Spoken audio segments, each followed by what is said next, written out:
మరి దీని వెనకాల ఆంతర్యం ఏంటి? నరుని కష్టమును బట్టి ఐశ్వర్యవంతుడు కాదు, యెహోవా ఆశీర్వాదము ఐశ్వర్యం ఇచ్చును. ఈ మాట ఎంతమంది నమ్మగలుగుతారు?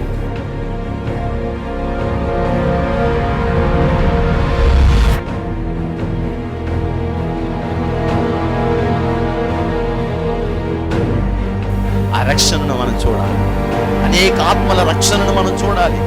దేవుని యొక్క మందిరంలో దేవుడు చేసే అద్భుత కార్యాలన్నిటినీ మన కన్నులారా మనం చూడాలి. నేడు ఈ ఇంటికి రక్షణ వచ్చింది. ఎప్పుడో మన దోషములను మనం విడిచిపెట్టుకున్నాం.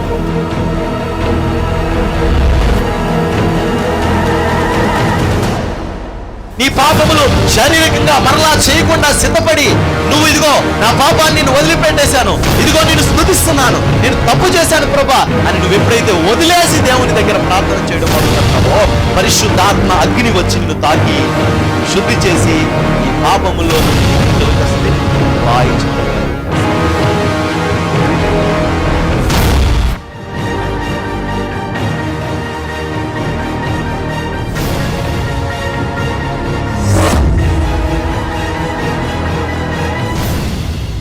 చొరబడి వాళ్ళ మీద దుమ్ముగా ఒక 50 మంది పడిపోదాం. పడిపోయినప్పుడు ఖచ్చితంగా అక్కడ ఉన్న వాళ్ళు మనకు లొంగిపోతారు, చచ్చిపోతారు. అక్కడి నుంచి ఒక భయం మొదలవుతుంది. అక్కడి నుంచి మళ్ళీ కొంతమంది అలా మొత్తానికి గోడను ఆఫ్ చేద్దాం, ఎలాగోలాగి ఈ పనిని ఆటంకపరుద్దాం అని చెప్పి వాళ్ళకు ఒక ఆలోచన. సరే, పగలు పని చేస్తున్నారు, రాత్రులు గోడలు ఎంటీగా ఉంటాయి. ఇప్పుడు రాత్రులు కూడా మనం చిన్న ప్రయత్నం చేయొచ్చు. అదేంటంటే రాత్రి కాలంలో ఈ గోడల్ని మనం కూల్చే ప్రయత్నం, పచ్చి మీద ఉంటాయి కాబట్టి కూల్చే ప్రయత్నం కూడా చేయొచ్చు అనే ఒక ఆలోచన, దురాలోచనలు వాళ్ళ హృదయాలు ఎన్నో రకాలుగా ఉన్నాయి. సరే, ఈ ఆలోచనలతో వీళ్ళు ఈ పనిని ఆటంకపరచాలి, అభ్యంతరపరచాలని ఆలోచన చేస్తూ ఉన్నాడు. ఎప్పుడైతే పనికి ఇంత ఆటంకం కలుగు చేస్తారు అనే విషయాన్ని వాళ్ళు చేయడమే కాకుండా ఆ విషయాన్ని జస్ట్ వీళ్ళలోకి సమాచారాన్ని తీసుకెళ్ళడం మొదలుపెట్టారు. అంటే అందరికి భయం మొదలైంది. ఇప్పుడు పనిచేసేవాడికి ఏ టైంలో ఎవరొచ్చి గుంపుగా పడిపోతారో తెలియని పరిస్థితి. ఇలాంటి టైంలో పని ఎలా చెయ్యం, చాలా దూరంగా ఉన్నాం, జనసంచారం ఏమీ లేదు అక్కడ. అలాంటి పరిస్థితుల్లో అలాంటి ప్రాంతం మీద వీళ్ళు మన మీద వచ్చి పడితే మనం ఏం చేయాలి అనే విషయాన్ని వాళ్ళు ఆలోచన చేసుకుంటున్న పరిస్థితులు 7వ వచనం నుంచి మనం చదువుకుందాం మాటల్ని.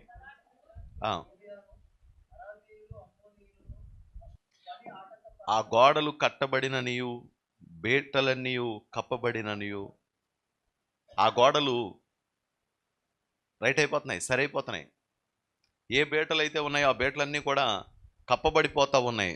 అందుచేత మిగుల కోపబడి యెరూషలేము మీదకి యుద్ధమునకు వచ్చి పరచవలెనని వారందరూ కట్టుగట్టి మమ్మును కలతపరచగా మేము మా దేవునికి ప్రార్థన చేసి భయంకరంగా ఇంకా కలతపరిచారు. అసలు మీకు రూల్స్ మీకు కట్టడానికి పర్మిషన్స్ ఏమున్నాయి? ఇప్పుడు కాదు, అప్పుడు కూడా ఉన్నారన్నమాట ఈ దుర్మార్గులు. అప్పుడు కూడా ఉన్నారు మా దుర్మార్గులు. మేము ఒక ఊరు సువార్త పరిచర్యకి వెళ్ళొచ్చి వస్తుంటే ఆ ఊర్లోని చాలా కారు చీకటి పడ. ఆ కారు చీకటిలోని చిన్న పొంత రోడ్డు ఉంది. ఆ పొంత రోడ్లోనే పెద్ద రేకుల షెడ్ వేసేసారు. అసలు మనుషులే సంచారం లేరు అక్కడ. అలాంటి ప్రాంతంలో ఓ పెద్ద షెడ్ వేసి వాళ్ళు బోర్డు పెట్టారు, లైటింగ్ పెట్టి. మీకు ఆ బోర్డు ఏంటో అర్థమై ఉంటుంది కదా. ఆ బోర్డు పెట్టారు. చాలామంది అసలు మామూలుగా కిరాణా కొట్టు అయితే అంత దూరం రారు, కానీ ఈ బ్రాందీ షాప్ అవడం వల్ల చాలామంది చక్కగా వెళ్ళి ఎంతో ఆనందంగా మందుని ఆస్వాదించి తీసుకుని వస్తూ ఉన్నారు. ఎంత దారుణంగా, దానికి ఏ ఇబ్బంది లేదు. కానీ దేవుని కార్యం, దేవుని పనికి మాత్రం భయంకరమైన అభ్యంతరం కలుగుతుంది. ఆ రోజు కూడా ఒక భయంకరమైన అభ్యంతరం, ఆటంకాన్ని అధికారుల ద్వారాను అలాగే వాళ్ళకున్న బలాన్ని ద్వారా, వాళ్ళకి స్థానికంగా ఉన్న శక్తిని బట్టి వాళ్ళ మీద తిరుగుబడినప్పుడు వాళ్ళు చేసిన పని మనం చూడగలిగితే గనక, మేము మా దేవునికి ప్రార్థన చేసి వారి భయము చేత రాత్రింబగళ్ళు కావలి ఉంచితిమి. ఇక ఏం చేస్తారో తెలియని పరిస్థితి. ప్రార్థన చేసాం, ఈ పనిని చక్కబెట్టి తండ్రి, ఈ పనిని ఎలాగైనా మీరే పూర్తి చేయండి తండ్రి అని ఎంతో భారంతో మేము దేవుడి దగ్గర ప్రార్థన చేసాం అని అంటున్నారు. ఈ సందర్భాన్ని మనం జాగ్రత్తగా గనక ఆలోచన చేస్తే గనక, ఒక సమస్య వచ్చిన తర్వాత ఆ సమస్య విషయంలో విపరీతమైన ఆలోచనలు, విభిన్నమైన ఆలోచనలు ఎన్నో మనసులో తలెత్తుతూ ఉంటాయి. ఎలాగ ఆలోచిస్తూ ఉంటామంటే, ఈ విషయంలో ఈ గొడవ రాకుండా ఉండాలంటే ఎవరిని పట్టుకోవాలి, ఎవరిని పట్టుకుంటే ఈ సమస్యకు పరిష్కారం దొరుకుతుంది, ఎవరొస్తే అవతల వాళ్ళు మాట్లాడకుండా ఉంటారో అనే ఆలోచనలు మనం మనుషుల రీత్యా ఆలోచన చేస్తూ ఉంటాం, మనుషుల రీతిగా తలస్తూ ఉంటాం.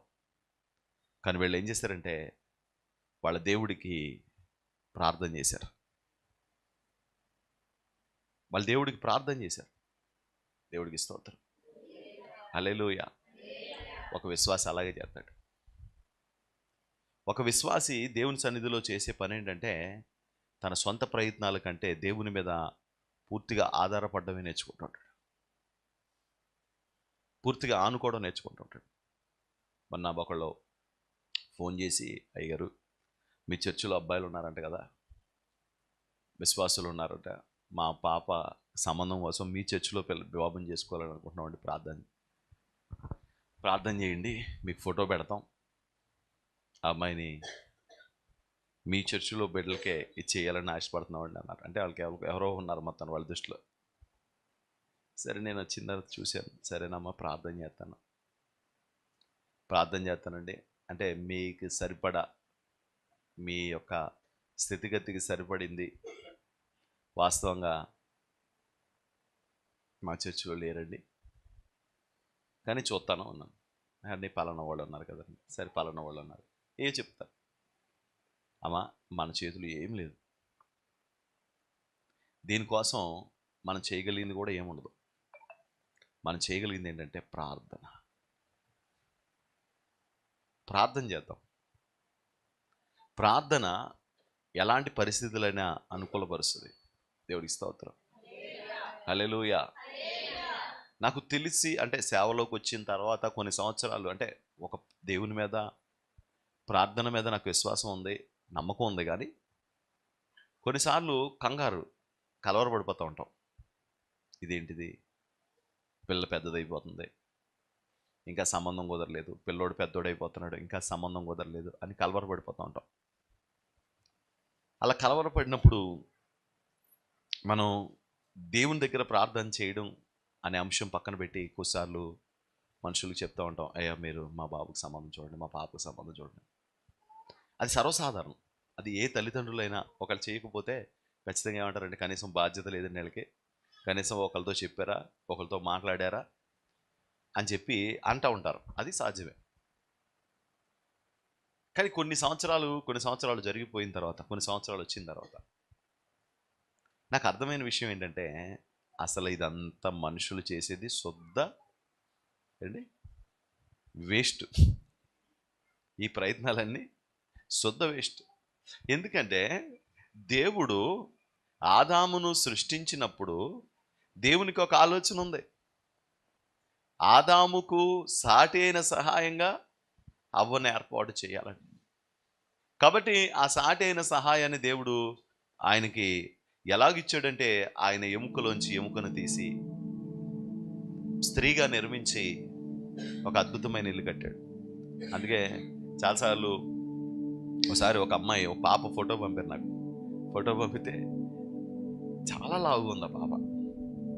అంటే లావు అనేది మనం ఎంచకూడదు, బట్టబుర్ర అనేది ఎంచకూడదు, లేకపోతే నల్లగా ఉన్నారు అనేది ఎంచకూడదు, పొట్టిగా ఉన్నారు పొడుగ్గా ఉన్నారు అని ఎంచకూడదు. ఎందుకంటే అది దేవుడిచ్చింది. అది మనం తయారు చేసుకున్నది కాదు కదా. మనం తయారు చేసుకున్నది అయితే ఓకే, వీళ్ళు తయారు చేసుకున్నారు అనుకుని, అది దేవుని యొక్క సృష్టిలో భాగం. అందుకని అది మనం ఎంచడానికి లేదు. చాలా లావుగా ఉంది. చాలా లావుగా ఉంటే నేను ప్రార్థన చేశాను, ప్రభువా ఈ బిడ్డకు వివాహ విషయంలో మీరు కార్యం చేయండి, కృప చూపించండి ప్రభువా అని ప్రార్థన చేశాం. ప్రార్థన చేసిన తర్వాత నా మనసులోకి వచ్చిన ఆలోచన ఏంటంటే, ఈ అమ్మాయికి మనం పెళ్లి చేయగలవా, మనకు అప్పు చెప్తున్నారు వీళ్ళు, మనం పెళ్లి చేయగలవా అని. అప్పుడు దేవుడు అంటున్నాడు, నువ్వెవడరా పెళ్లి చేస్తాకి, నువ్వెవడో పెళ్లి చేస్తాకి, వివాహము నేను చెయ్యాలి, నువ్వెవడో చేస్తాకి అన్నట్టు అనిపించింది ప్రార్థన చేసుకుంటుంటే. ఆ తర్వాత రోజు ఇంకో ఫోటో వచ్చింది. ఆ ఫోటో చూస్తే ఆ అమ్మాయి చూస్తే ఎంత చక్కగా ఉందో. అప్పుడు నేను అనుకున్నాను, ఈ అమ్మాయి కోసం మనం ప్రార్థన చేయక్కర్లేదు, ఎవరికి చెప్పక్కర్లేదు, ఎవడో ఒకడు చూసి బాగుంది కదా అని చేసేసుకుంటాడు అనుకుంటున్నాను మన ఆలోచనలో. ఏమండి ఏం జరిగిందో తెలుసండి? కాలం జరిగింది, పరిస్థితులు జరిగినాయి. నేను ప్రార్థన చేస్తా ఉన్నాను ఇద్దరి కోసం. ప్రార్థన చేస్తూ ఉంటే ఈ లావుగా ఉన్న పాపకి సంబంధం వచ్చింది. ఆ కుర్రాడు కూడా గుప్పుడు కండతో ఉన్నాడు, అంతే కదా, ఒక గుప్పుడు కండతో ఉన్నాడు. ఆ పిల్లోడేమో ఇక ఎలాగంటే ఆ అమ్మాయి పేరు మనం చెప్పకూడదు కదా మరి, ఏమండి, సుజు సుజు సుజు అని కుక్కలా తిరిగేస్తున్నాడు. ఎంత మంచిగానో ఆ అబ్బాయి. కుక్కలా అంటే మరి తప్పుగా అనుకోకండి, అంటే అదే చెప్పాలి మరి. అది ఎంత మంచిగానో, చాక్లెట్ తింటావా, ఆ చాక్లెట్ వెళ్ళి తిన్న తర్వాత ఆ చాక్లెట్ వెళ్ళి ఇచ్చి కాగితం నేను పడతాను అంటున్నాడు ఆ పిల్లోడు. ఏమండి మొత్తానికి నాకు పెళ్ళి అయిపోయిన తర్వాత వాళ్ళిద్దరిని చూసినప్పుడు, ఇదేంటి ప్రభువా, నేను ఈ పిల్లకి పెళ్ళే కాదనుకున్నాను, ఇంత ఇంత ఇలాంటి వ్యక్తిని నువ్వు ఏర్పాటు చేసేవేంటి, ఇలా చేసేవేంటి ప్రభువా అని అంటే, అది దేవుడు అంటాడో, ఒరే నువ్వెవడో చేస్తాకి నువ్వే డిసైడ్ అయిపోతే ఎలా చూస్తుంది, అది నేను ఏర్పాటు చేసినప్పుడు, వాళ్ళు పుట్టించినప్పుడే నేను డిసైడ్ చేసేది అంటున్నాడు దేవుడు. ఆ తర్వాత కొంతకాలం అయ్యేటప్పటికి ఆ అమ్మాయి కూడా పెళ్ళయింది. ఎవరికి? సన్నంగా, బారుగా, అందంగా, అదిగా ఇదిగా ఉంది కదా, ఆ అమ్మాయి కూడా పెళ్ళయింది. ఆడొక పనికిమాలిన మొదనష్టపు చాండాలపు, ఇంకా నాకు రావు మీ తిట్టండి, ఆడు ఆ క్యారెక్టర్. ఆడు సోత్తగా బాగానే ఉన్నాడు, అన్ని వెధవేషాలు, వెధవ పనులు. ఏమండి సరే, ఇది ఎలాగుంటే ఈ అమ్మాయి ఏమో ఝాన్సీ లక్ష్మీబాయికి పక్కింటి ఆవిడ. ఎవరు? తెల్లగానే ఉంది, ఎర్రగానే ఉంది, చూత్తకి బారుగానే ఉంది, మంచిగానే ఉంది. కానీ ఝాన్సీ లక్ష్మీబాయి అంటే తెలుసు కదా మీకు, మీ ఇంటి పక్కన ఉంటారు ఆవిడ. బాగా తెలుసు అన్నట్టుగా కూర్చుంటే అందుకని ఒకవేళ ఆవిడేనేమో అని తెలిసే ఉంటుంది. ఏమండి కత్తి యుద్ధం చేస్తూ ఉంటుంది అన్నమాట. చాలా గొడవ. ఇక్కడ వయసు, బాడీ యొక్క స్థితి ఇదేం ఉండదు వివాహ బంధానికి. ఏంటి తెలుసండి? ఆమె కట్టుకోవడం ఉంటుంది. జ్ఞానవంతురాలు తన ఇల్లు కట్టుకొనును అంటే, కట్టుకోవడం అనేది వస్తే ఎవరైనా కట్టేసుకుంటారు. కట్టుకోవడం రాకపోతే అందమో పనికిరాదు, జ్ఞానమో పనికిరాదు. ఒక నెత్తి మీద చెంగేసి కూర్చుంటూ ఉంటాడు.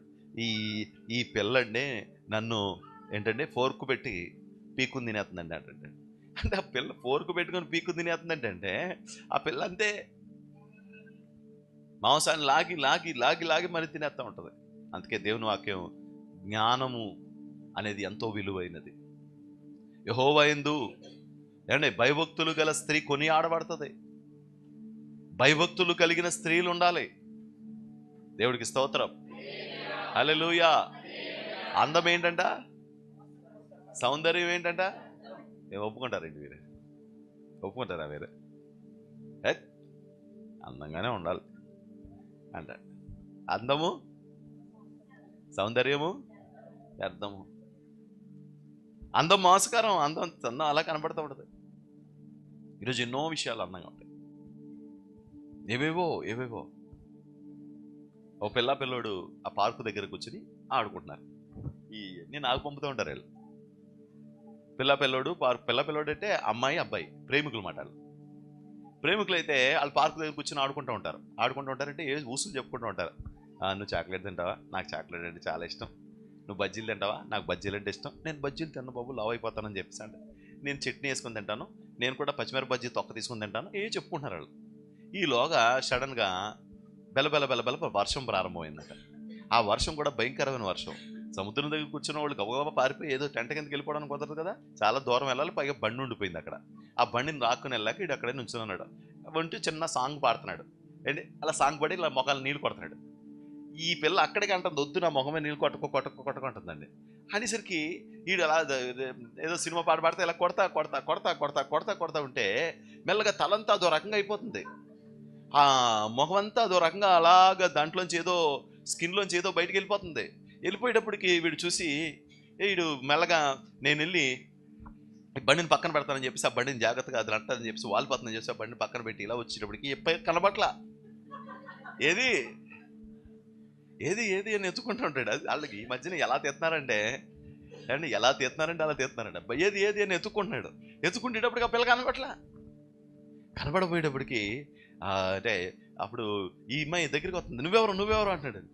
నువ్వెవరు ఏంట్రా, మొదలు ఇష్టపడి ఇప్పుడే కదా ఏంటి రాళ్లల్లో ఇసుకల్లో మనం పేర్లు రాసుకుని ఇప్పుడు దాకా ఇంతకుమంది ఇప్పుడు దాకా ఉన్నది ఏంటో మన ఇద్దరమే కదా అని చెప్పి చిచ్చి నువ్వు కాదంటాడంట.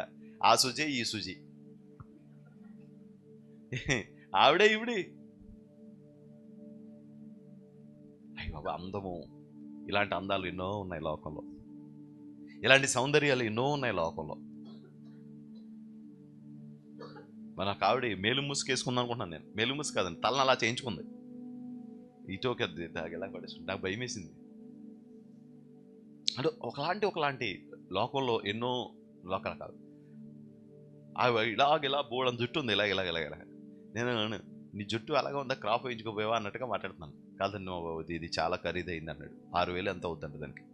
ఏంటి ఇలా నిలిపోతాయి కదా, 10 ఇంటికి నిలబడిపోతాయి అంటే మన భాషలో అదే ఉంటుంది. మనకు అంతకంటే కల్చర్ లేదు, ఏమనుకోకండి. ఇలా నిలబడిపోయి ఇలా రెగలు తిరిగి ఇలా ఎంత జుట్టు ఉంటుంది దానికి. ఏంటంటే 8,000 6,000 ఖరీదు అంటుందండి. మళ్ళీ దాన్ని జాగ్రత్తగా నిలబెట్టుకోవాలి. ఎలా పడితే అలా నీళ్ళు పోసేసి ఎలా పడితే అలా చేస్తే కుదరదు. అంత జాగ్రత్తగా కాపాడుకోవాలి. ఇలాంటి అందాలు ఎన్నో ఉన్నాయి లోకంలో. కానీ అందం చూపులకు పనికొస్తుంది, క్రియలకు వచ్చేటప్పటికి అందం పనికిరాదు. ఆ పిల్లకి వంట రాదు, అందం పనికొస్తుందా? ఆ పిల్లకు మాట్లాడడం రాదు, అందం పనికొస్తుందా? ఆ పిల్లలకి పెద్దోళ్ళని గౌరవించడం రాదు, అందం పనికొస్తుందా? ఆ పిల్లలకి నలుగురిలో ఎలా ఉండాలో తెలియదు, అమ్మాయికి అందం పనిచేస్తుందా? పనిచేయదు. అందుకే అన్నాడు అందము సౌందర్యము. ఒకవేళ అవి ఉండొచ్చు, అవి ఉండి కూడా దేవుని భయభక్తులు కలిగిన వాళ్ళు ఉంటే వాళ్ళంత ధన్యులు మరొకళ్ళు లేరు. దేవునికి స్తోత్రం. హల్లెలూయా, హల్లెలూయా. ఈ లోకంలో ఎన్నో ఉన్నాయి. అప్పుడు నేను అనుకున్నాను, నిజంగా దేవుడు కట్టాలి అంటే దేవుని సన్నిధిలో మోకాళ్ళుని ప్రార్థన చేయాలి. పెళ్ళిళ్ళ కోసం, వివాహాల కోసం దేవుని సన్నిధిలో మోకాళ్ళుని ప్రార్థన చేయాలి. ఒక తల్లి నాతో చెప్పారు, 100 రోజులు ఉపవాసం ఉండి నేను ప్రార్థన చేశాను నా కూతురు పెళ్లి కోసం అని చెప్పి. 100 రోజులు ఉపవాసం ఉండి ఆవిడ ప్రార్థన చేసిన తర్వాత ప్రభు చూపించాడంట. అప్పుడు వివాహం చేసిందంట ఆవిడ. అందరూ అనేవారు, 100 రోజులు ఉపవాసం ఉండి ప్రార్థన చేసావు కదా, అతను అలాంటి వాడు వచ్చాడు, ఆ కఠినుడు కదా అతను అని చెప్పి అంటూ ఉండేవారు. కానీ కొంచెం ముందుకు వెళ్ళేటప్పటికీ దేవుడు కృప చూపించాడు. ఆ పరిస్థితులన్నింటినీ దేవుడు చక్కపరిచాడు. ప్రార్థన ద్వారా మనం ఏదైతే సంపాదించుకుంటామో అది మనకి దేవుడు శాశ్వత కాలము ఉంచుతాడు. అందుకని ప్రార్థన ద్వారా గృహాలు కట్టబడాలి. ఎలాగా? ఇప్పుడు ఇంత గొడవ అవుతుంది కదా ఇక్కడ, నేను ఎందుకు ఈ మాట చెప్తున్నాను? ఇంత గొడవ అవుతుంటే వాళ్ళు ఏం చేస్తారంట? ప్రార్థన చేశారంట. ఇంత గొడవ అవుతుంటే మామూలుగా ఊరుకోలేదు, ప్రార్థన చేశారంట. దేవా సహాయం చేయి ప్రభువా, కృప చూపించు నాయన అని ప్రార్థన మొదలు పెట్టారంట. దేవుడికి మహిమ కలుగునుగాక, దేవుడికి మహిమ కలుగునుగాక. చాలా మంది ఇళ్ళ కోసం ప్రార్థన చేస్తూ ఉంటారు, ఇంటి కోసం ప్రార్థన చేస్తూ ఉంటారు. ప్రభా నాకు మంచి ఇల్లు ఇవ్వు నాయన, ప్రభా నాకు చక్కటి గృహంలో నేను నివసించడానికి సహాయం చేయండి ప్రభా. ఏమండి, మనం ఇంట్లో 100 ఏళ్ళు ఉండే ఇల్లు మనం నివసించడానికి కావాలనేసిన ఇల్లుని ఏర్పాటు చేసుకున్నాం. దానికోసం 10 ఏళ్ళు ప్రార్థన చేస్తే తప్పేముందండి? ఏమండి, 10 రోజుల్లో మనం డెడ్ లైన్ ఇస్తే ఎలా కూర్చొని చెప్పండి? 10 రోజుల్లో నువ్వు కానీ చేయకపోతే, నాకు గనక మారుతినగర్లో ఇల్లు ఇవ్వకపోతే, నాకు గనక ఇది ఏరియా వైఎస్ఆర్ కాలనీలో ఇవ్వకపోతే ఎలా కూర్తుంది? దానికోసం కూడా అంతా ప్రార్థన చేయాలి. మనం చాలా కాలం దాంట్లో ఉంటాం. అందుకని దేవుడు మనకేమి ఇవ్వాలి? శ్రేష్టమైన మనము, తర్వాత మన పిల్లలు, తర్వాత వాళ్ళ పిల్లలు కూడా అందులో నివాసం ఉండేటట్టుగా దేవుడు మనకి చక్కటి ఇల్లు ఇవ్వాలనేప్పుడు దానికోసం కూడా మనం ఏం చేయాలంటే దేవుడి దగ్గర ప్రార్థన చేయాలి. దేవుడికి మహిమ కలుగును గాక. ప్రభువా నాకు ఇల్లు ఇవ్వు నాయన, ప్రభా నాకు ఒక చక్కటి ఇల్లు ఇవ్వు నాయన, ఓ చిన్నదైనా పర్వాలేదు, ఒక మంచిగా నేను నా కుటుంబము ఇబ్బంది లేకుండా నివసించడానికి ఒక మంచి ఇల్లు నాకు దయచేయండి ప్రభువా. స్తోత్రం. హల్లెలూయా, హల్లెలూయా. నాకు నివాసం ఇవ్వండి ప్రభా, నాకు ఇల్లు ఇవ్వండి ప్రభా, నాకు గృహం ఇవ్వండి ప్రభా. ఏం చేయాలండి? బ్యాంకులు తిరగాల? ఒళ్ళే బ్యాంకులు తిరిగితే వాళ్ళు మనం బతకనిస్తారండి? మనం బతకనిస్తారండి? బ్యాంక్ కాదు, దేవుడి దగ్గరికి తిరగాలి, దేవుడి దగ్గరికి రావాలి, దేవుడి దగ్గర కన్నీళ్లు కార్చాలి. ప్రభా నాకు ఇల్లు ఇవ్వు నాయన, ప్రభా నాకు గృహం ఇవ్వి, నీ అవసరతను బట్టి. దేవుడికి సహాయం చేస్తాడు. మా పిల్లలకి చాలా జ్ఞానం కావాలండి. మా పిల్లలు జ్ఞానవంతులుగా ఉండాలంటే ఏం చూపించాలి? బాహుబలి చూపించాలా? రక్తబలి చూపించాలా? మరో రక్త చరిత్ర చూపించాలా? మరి ఏం చూపించాలి? ఏమండి? ప్రార్థన చేయాలి. ప్రభా వాళ్ళకి జ్ఞానం ఇవ్వండి, వాళ్ళకి జ్ఞానం ఇవ్వండి, వివేచన ఇవ్వండి. నేను ప్రతిదానికి ప్రార్థన చేసి పొందుకుంటాను అన్నట్లుగా నీకు కావాల్సిన దాని విషయంలో ఓపికతో ఓరిమితో ప్రార్థన చేయాలి. అదే చెప్పిస్తున్నాడు ఇక్కడ నెహెమ్యా. వాళ్ళు గొడవ పెడుతున్నారని, వాళ్ళు ఇబ్బంది పెడుతున్నారని కంగారు పడిపోయి కూర్చోవడం కాదు. మీరు మొదట ప్రార్థన చేయండి, మోకరించండి. అందరూ కూడా ప్రార్థన చేద్దాం. అందరం కూడా దేవుడు ఎలా సాయం చేస్తాడో, దేవుడు దారి ఎలా చూపిస్తాడో చూద్దాం. మనం అందరం కలిసి ప్రార్థన చేద్దామని. దావీదు యుద్ధానికి వెళ్ళొస్తే ఈలోగా తను ఉన్న ప్రాంతాన్ని అంతా కాల్చేశారండి. వాళ్ళు ఎక్కడికి వెళ్ళిపోయారో తెలీదు. తనతో ఉన్న వాళ్ళందరినీ తీసుకుని పట్టుకుని వెళ్ళిపోయారండి. పట్టుకుని వెళ్ళిపోతే దేవుడు ఎందుకు ఇలా చేశాడు అని బాధపడుతున్నాడో వెంటనే మోకాళ్ళుని ప్రార్థన చేస్తాడు. ప్రభువా, నేను వారిని తరుముతాను, వారిని నువ్వు నాకు అప్పగిస్తావా? దేవుడు అంటాడు, నిశ్చయంగా నేను వాళ్ళని నీ చేతికి అప్పగిస్తాను, తరుము, వాళ్ళు దొరుకుతారు నీకు అన్నాడండి. ప్రార్థన చేశాడు. దేవుడు ఎంత ఆశ్చర్యకరంగా సహాయం చేశాడు అతనికి. ఒక ఐగుప్తుడంట చచ్చిపోయి అక్కడ పడున్నాడట. అయ్యో పిల్లడు ఎవడో చచ్చిపెట్టరా ఇక్కడ అనుకునేసరికి కొన ఊపిరి ఉంది.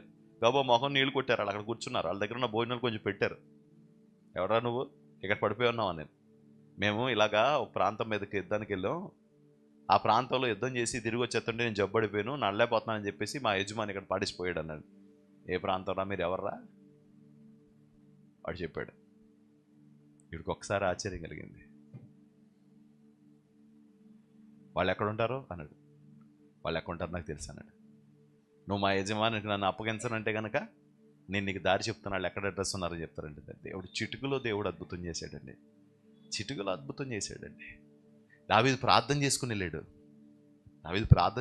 చిటుకులో అద్భుతం చేశాడు. దేనికి వెళ్ళినా ప్రార్థన చేసుకో, ప్రార్థన చేసుకుని వెళ్ళు. దేవుడు చిటుకులో నీ కార్యాన్ని సఫలపడతాడు. కంగారు ప్రతిదానికి. కొంతమంది ప్రార్థన కూడా చేసుకొని వెళ్ళిపోతూ ఉంటారు, బయటికి వెళ్ళిపోతూ ఉంటారు. ఓ హడావిడి యథోద్యోగం, ఏం కంగారు, మీకు కంగారు తగలాడిపోను. ప్రార్థన చేసుకొని వెళ్ళండి. కొంతమంది ఆకలి అయిపోయి గవ్వబా కలిపేస్తూ ఉంటారు. ఓ పెద్ద ముద్ద వేస్తుంటారు. అది ఉప్పు ఎక్కువైపోయి ఏదో అవుతుంది, తిని ఆడరు. సుఖంగా సంతోషంగా కూడా తినరు. ప్రార్థన చేసుకోవచ్చుగా కాసేపు. ఒక నిమిషం ప్రార్థన చేసుకుంటే ఏమైంది? ఓ నిమిషం ప్రార్థన చేసుకుంటే ఏమైంది? ఏమండి చూడగానే ఎంతమంది ఆ పిల్ల ఇంక అసలు ప్రార్థనకి ఇద్దాం ఇంకేముండదు. ముందు ఆ పెళ్లి చేసేసి బాబు ఎంత కంగారా బాబు నీకు. ప్రార్థన చేయండి. మీరు ప్రతిదానికి ప్రార్థన చేయడం ఎప్పుడు అలవాటు చేసుకున్నారో మీరు అద్భుతం చూడగలుగుతారు. స్తోత్రం. ఒక ఆవిడ నా దగ్గర తీసుకొచ్చి ఈ పాపకి గర్భవతి అవ్వాలని ప్రార్థన చేయండి అన్న. సరే నేను ప్రార్థన చేస్తాను. ప్రభు ఈ బిడ్డలు నువ్వు నాయన అని నువ్వు చేయకు ప్రార్థన అన్నాడు ప్రభు. అమ్మ బాబు ఎందుకు వచ్చిన గొడవలు అని చెప్పి స్తోత్రం హల్లెలూయా అని ప్రార్థన చేశాను. ఎవరమ్మా నన్ను? ఎవరి అమ్మాయి? చెప్పం పర్లేదు. మా వాడు అన్నాడు, రాజుగాడు అవునాడు, అప్పుడప్పుడు చచ్చిపోతా ఉంటాడు. ఆడు ఈ అమ్మాయిని పెళ్లి చేసుకుందాం అనుకున్నవాడికి గర్భఫలం ఎందుకు అంటే, మొన్న మాయ రోగం వచ్చింది కదండి, అప్పుడు చేసుకున్నాడండి. మాయ రోగం ఆడికి ఎప్పుడు వచ్చింది? అలా ఆవిడ పురిటికి వెళ్ళింది కదా, అలా ఆవిడ పురిటికి వెళ్ళినప్పుడు వీడికి మాయ రోగం వచ్చిందట. ఆ మాయ రోగం వచ్చినప్పుడు ఎవరో ఏంటి అని అడగండి, అచ్చం కేరళ దెయ్యంలా ఉంది, అచ్చం కేరళ దెయ్యంలాగా ఉంది. కొంతమంది తెలుగు చూసి మహా అందం అనుకుంటుంటారు, మరి నాకేంటో నాకు నచ్చదు. అంటే మీరు నలుపు కదండి, మీకు అలాగే అనిపిస్తుంది, తెలుపోళ్ళు ఒక గూపు, నలుపోళ్ళు ఒక గూపు అనుకుంటున్నారు మీరు కదండి. మనకు అంతే, తెలుపులో అందం ఉన్నారు చెప్పండి, నలుపులో కూడా అందంగా ఉంటారు ఏమండి. కొన్ని కేరళ దెయ్యాలు ఉంటాయి, దెయ్యం కూడా తెల్లగానే ఉంటుంది తెలుసా, తెల్ల చీర కట్టుకుని. దెయ్యం తెల్లగా ఉన్నట్టు చూపించరా మనకి అని. డాకినీ పిచాచి కూడా తెల్లగానే ఉంటుంది. పెళ్లి చేసుకుంటావా? చేసుకుంటారండి? చేసుకోం కదా, రక్తం పీల్చేస్తుంది, స్ట్రా వేసుకుని లాగేస్తుంది. దెయ్యాలని ఆడవాళ్ళని ఎందుకు చూపిస్తారు అనుకుంటారా? మగ ఒకసారి ఆలోచించండి, ఏ సినిమాలో అయినా మగ దెయ్యం ఉందా? లేదండి. ఇప్పుడు నా మాటను బట్టి వాళ్ళు ఏమైనా ఆలోచించాలి, ఇప్పటిదాకా ఆలోచించాలా అంటే ఏంటి దీని అర్థం? ఏమా ఆడవాళ్ళు దెయ్యాల్లో ఉంటారనా? ఫంక్షన్లో అండి ఎవడే బట్టలు వేసుకున్నాడో మగ ఒక్కడ చూసుకోడు, వెళ్ళిపోవడం, ఇలా పైకి లాగేసుకోవడం, చొక్కా మా పని చేసుకుంటుంటారు. ఆడవాళ్ళు మాత్రం వదినా మొన్న కొట్టుకొచ్చావు కదా, మళ్ళీ చీర కొట్టుకొచ్చేవి అంటారంట. వాళ్ళకి ఎందుకు అన్ని చీరలంటే, ఒకసారి కట్టుకుంటే మిగతా మోక ఊరుకోరంట. మొన్న అదే కట్టుకొచ్చావు అంటారంట. వీళ్ళకి ఎంత గుర్తు ఎక్కడి నుంచి ఉంటుంది అది. మరి పీక్ తినేయడం కాకపోతే మనకేంటి? మనకు 14 జతలు ఎందుకు సరిపోతున్నాయి, వీళ్ళకి 140 ఎందుకు సరిపోవట్లేదంటే, ఎందుకంటే కొన్నిసార్లు వాళ్ళు కొన్నిసార్లు, అన్నిసార్లు కాదు, దెయ్యాల్లా ప్రవర్తిస్తూ ఉంటారు. అందుకనే అందరికీ ఏంటంటే ఆలోచన, ఇంకోటి ఏంటంటే మగ దెయ్యం చూసినా భయం రాదు మనకి. ఒక మగవాడిని దెయ్యంగా చూపించి ఆడికి 2 చేతులు పెట్టి ఇలా పెట్టినా ఏం రాదు, భయం వస్తుందండి. మా రాజు ఒకసారి అలా జున్నూరు నుంచి వెళ్తున్నాడంట, పొలాల మధ్యలో ఒక ఆడవిడి తెల్లచీర కట్టుకుని అలా దెయ్యమాట. మానవుడు 3 రోజులు జ్వరంతో లేగలేదు. ఏం చూసావు రాజు అంటే, నేను దెయ్యాన్ని చూసానండి. వీళ్ళు జున్నూరు వెళ్ళినప్పుడల్లా దెయ్యాలు చూసాం, అవి చూసాం అనేవారు. తెల్లటి చీర కట్టుకుని, అంటే ఆ కోబ్రా దెయ్యాన్ని చూడగానే ముందు గుండె గతుకు అనిపోతున్నాడు. అదే రాజు నాలాంటి దెయ్యాన్ని చూసినా భయం ఏమేది, ఆ ఎఫెక్ట్ రాదు. జుట్టు ఉండదు కదా మనకి, ఇలా ఉండాలి జుట్టు ఎప్పుడు దెయ్యానికి. గోల్డ్ కూడా ఉండాలి. ఇవన్నీ ఎఫెక్ట్ కావాలంటే ఖర్చు లేని పని. మగవాళ్ళకైతే మేకప్ వేయలేక చచ్చిపోవాలి, ఆడవాళ్ళకైతే పెద్దగా మేకప్ వేయక్కర్లేదు. వితౌట్ మేకప్లో మనం కనుక అలా నిలబెడితే ఎలా కనబడుతుంటారంటే ఈ అంటే దెయ్యంలో కనబడుతుంటారు అన్నమాట. అంటే ఏం చక్కగా ఉంటాయి.